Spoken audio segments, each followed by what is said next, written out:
வணக்கம். கொலஸ்ட்ரால் பிரச்சனைகளுக்கு தீர்வு காண ஆரோக்கியமான உணவுகளை உட்கொள்வது, உடற்பயிற்சி செய்கிறது, எடையை குறைக்கிறது, புகைப்பிடித்தல் மற்றும் மது அருந்துதல் போன்ற பழக்க வழக்கங்களை தவிர்க்கிறது ஆகியவை மிகவும் பயனுள்ளதாக இருக்கும். அந்த வகையில் கொலஸ்ட்ரால் பிரச்சனைக்கு கருவேப்பிலை ஜூஸ் நமக்கு எந்த வகையில் உதவி செய்யுது அப்படிங்கிறத தான் இந்த பதிவில் நம்ம பார்க்க போகிறோம்.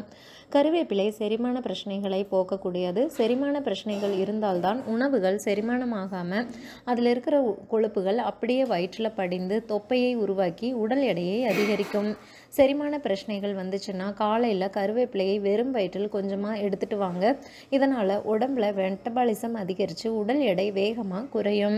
கருவேப்பிலை உடம்பை சுத்தம் செஞ்சு உடம்புல இருக்கிற நச்சுமிக்க பொருட்களை வெளியேற்றக்கூடியது. உடம்புல இருந்து நச்சுக்கள் அவ்வப்போது வெளியேற்றப்பட்டு விட்டால் உடல் பருமன் ஏற்படாது.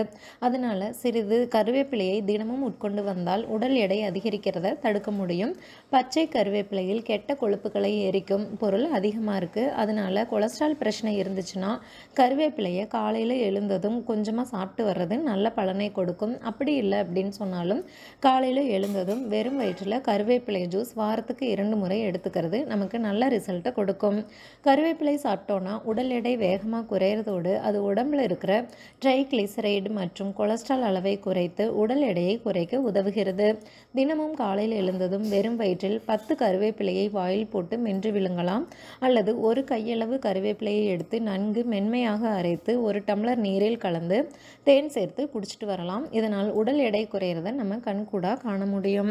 மேலும் தகவல்களுக்கு சேனலை சப்ஸ்கிரைப் பண்ணுங்கள். தேங்க்யூ.